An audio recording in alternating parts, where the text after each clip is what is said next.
Hi, I'm Reb Risty, head rebel at REBL Marketing, and I'm here today with Andrew and Amanda Marr. And we're going to talk a little bit about what it's like to be a power couple, running a company, scaling it, not killing each other. Yeah. So let's get started with REBLutionize Your Business interview. All right. Hey, Andrew. Hey, Amanda. Hi. Hey, how you doing? Thanks for having me. Good. How are you guys? Awesome. Yeah, working, very busy. Good. Yeah. Good. Well, why don't we just start with tell my audience a little bit about who you guys are and what you do.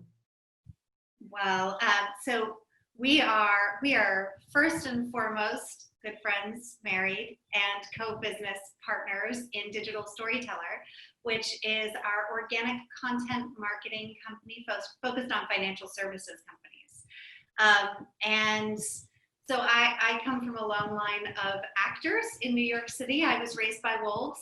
My father was a soap opera star. My mother was on Broadway.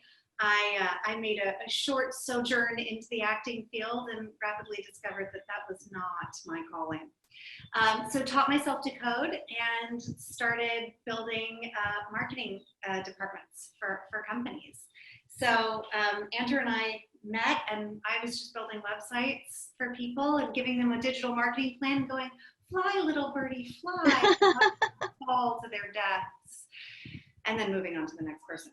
And Andrew saw a way forward for the company and came on as CEO in January of 2020, unbeknownst to us, right before the apocalypse.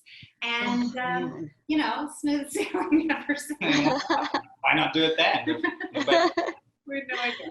And I am the sidekick of the business, as everyone knows. So I'm the sales guy and the scale guy is what I like to call it. So we make sure we put the processes in place and bring in a new business and identify new clients. And, you know, we're having a ton of fun doing this. So, you know, it's kind of like a snowball. Like every day just gets a little bigger and we just try and do a good job for mostly for ourselves, right? To keep ourselves sane as a partnership in more ways than one. And then with our team. So far, so good. Yeah. That's great. That's great. So tell me first, Amanda, what made you decide to even start Storyteller? Where did that come from? Why would you want to have an agency? Do you want to tell us the first name that you thought? So Digital Storyteller was not the first name. That's all I'm going to say. But please, that's the story. All right. Now, it's okay if you laugh because we did pivot, but I really liked the name Design and Harmony, and I'll justify it, even though I know it's terrible. I justified it by the fact that I have a background in design and I really love like the Fibonacci spiral and the convergence of art and math that indicates. And the harmony comes from a line from Sunday in the Park with George, which is a play my mother was in on Broadway, that ends with through design, composition, form, balance, and harmony. And so I named it Design and Harmony. And Andrew took one look at it and was like, that's a stupid name. I don't think it's stupid. He's like, everyone else thinks it's stupid. I'm like, all right, fine, it's stupid. He goes, we should call it Digital Storyteller. I'm like, all right, yeah, that's better. That's better. Oh, okay, all right. So you changed the name right away. Changed Okay. Design and Harmony lasted about 2.5 weeks. I think there were business cards. There was maybe some type of landing page, but there was nothing. And this was years ago. This was like 3.5, 4 years ago now, before I even came onto the business. But yeah. So I taught myself to code in 1997 because my martial arts teacher had this, I was studying Tang Soo Do in New York, which is like Taekwondo's respectable uncle. And my martial arts master was an 8th degree black belt sitting alone in his studio. He had 6 students in this beautiful studio and he was teaching all the classes himself. And he truly believed that if he taught good martial arts, people would come. And it's kind of like any business. Like if you're doing good work, people will find you. Right. Yeah, no, I don't think that's going to happen. So I taught myself to code and I built him a website and I actually went on the Wayback Machine and looked at it. It was shockingly bad. But I did code it on a text document back before there was WordPress or any kind of WYSIWYG. This was, 98, I believe. Oh, wow. And he got 80% of his students through the website. And so Really? I was hooked because I moved the needle for somebody that I cared about. And so that's how I decided to build this company. Very cool. So how long were you a web developer designer? Off and on, I mean, as an unemployed actress, which I largely was. That's not true. It's really, not actually true, but okay. True. That's pretty true. Well, I've heard and seen that you may have done a few small but large parts. I did a lot of things, but you know, the year that I quit, I waited the whole Academy Awards for them to do a slow motion tribute to me, and they did not do it. Surprising. All the judges were like, come on, here it comes, here it comes. Nothing. So yeah, I have been designing websites since '97, but off and on being an actress, being the director of marketing for companies internally, and learning how the industry has changed so much. I mean, you could have a master's in marketing from the late '90s, and it wouldn't do you any good anymore. Yeah. Stay on top of it. Yeah. Which is really how we hire now in the company. Is we hire for culture, not for skill sets. We hire for ability and intelligence and creativity, not for a degree. And yeah, I love that. I love that. And I think you're absolutely right. I love that you taught yourself, because we all have to be teaching ourselves and constantly learning. And that's great. It's something we've found too at REBL is just the right team members have to be culturally fit. You can always learn the skills. Yeah. You have to have that mindset. And as we all know, running an agency is so many ups and downs and valleys. And so. Yeah. On our team. Yeah. Well, speaking of team, you have to tell, what made you guys decide that you wanted to work together? That would be really scary for a lot of couples. Yeah, it really wasn't scary for us. I mean, when we first met, we talked about how well we connected and how well we communicated. And we always had such similar mindsets on things in life. And we're like, it'd be fun one day to run a business. We're not sure what it was going to be, right? Yeah. But we'd had such history with past marriages and experiences and working in the business world that we felt like we had a lot of wisdom when we came together. And listen, when we came together, we were not going to get married. We'd been married before. There was no plan. And of course, now we're married. And now we have a business. So it snowballed. But I think it was based on communication. It's based on the ability to be able to voice our opinions and our feelings about ourselves and life with no judgment and really no ego. And I think from there, it started to snowball. And then when I watched Amanda go through her brand storytelling process, which is now called the Brandscape process, with an insurance agency last year who I knew, I just went to observe, and I was like, this is really good. And like the executives at the table sat back and went, man, we haven't seen a process like this before. So as soon as I seen that, like that was sort of the catalyst moment to more conversation, to diving into looking at the models and the model of the company and seeing how we could grow and scale in a way that wouldn't kill us.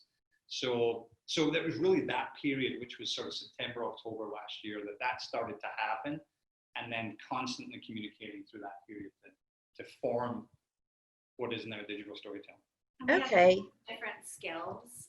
I'm really the execution person and the design person. I can get into flow and stay up till 3 a.m. designing stuff and not notice what time it is. I can get into a bottle of wine and stay up till 3 a.m. So. I can do that too. Yeah, you can do that too. I can do that too. Yeah, creative, and then the sales scaling piece of it too. So I don't get, I mean, I look at the visual stuff and I have opinions on it, yeah, but it's really the team. That's their responsibility. So I stay out of it and I stay in my lane, so to speak. Yeah. So do you guys have any hard rules about working together? Like, don't talk at the dinner table, or no? There's really not. In our house, there's one rule, and that's Mikey can't be on his phone at the table. So our son. That's pretty much the only rule in the entire house. Really? Everything else is on the table. So our 15-year-old Michael has high functioning autism, and our 13-year-old Ella, we're fairly sure that when she hits puberty, she's going to grow wings and be a fairy. It's not going to be what we were expecting. And so I think there's definitely a flexibility that comes with having kids who are a little bit different, that helps when you're navigating anything in life. I mean, I like to look at the positive of that and say that like it's taught us to be really creative and flexible and. Yeah, no rules, but I think the better way for me to describe it is we know our triggers, right? So Amanda puts in tons of hours during the week, the stuff that I can't do, and I know that when she's trotting along, ready to hit the wall, flat on the face, like I understand the signs, so then I can manipulate our worlds with, you know, our kids and the responsibilities around that to pick up that, so that she doesn't hit the wall as fast as what she could. So there's no set rules, Reb, but there are key indicators of emotional movement during the week. Right. Let's just go with that. Nobody messes with the Eagles on Sunday. No one messes with the Eagles. Yeah. And Friday nights are sushi night, so we gotta have sushi. So. I've got a new place I'll have to tell you guys about. Yeah, we love that. We get ours from Station Sushi, which we really love. But you know, we're all Plug about for Station. Good job. That's worth a free roll. Little link juice. Yeah. Oh, very cool. So no hard rules. I mean, you guys obviously have a really great relationship, really good chemistry. You balance each other out in skill sets. What's your advice if like another couple, maybe a little younger, or, you know, what would you, so I guess the question is it something that people should consider, or is it crazy? Are you guys geniuses? Yes and yes. Look, can I answer this first? Yes, please. So here's the serious perspective of our semi-serious, is that I feel like in any successful business, you need to have, especially in marketing, but in most businesses that I've been around that are really successful, they've sort of got that operations mind and that creative mind, and then they have that sales mind and that scaling mind. And so having two people run a business, I think, is very beneficial, right? Number one, it's beneficial to have two minds instead of one if you have a good relationship, assuming the skill sets equal each other out, right? Right. I think, you know, my advice to any young people would be that, you know, you got to leave your ego at the door, right? Like there's going to be times where something doesn't work out the way that you want, and there's an idea that's not implemented the way that you want, not only from us, but from our client's perspective. I'm sure you're used to that, right? When you have a mindset, you're like, this is going to be great, and they're like, no. So, wah, wah. Yeah, I think that emotional piece is very important. I think that obviously the cliche of verbalizing how we're feeling about things is very important. If I could give that advice, it would be to sit down with that partner and say, okay, we are going to verbalize pretty much everything.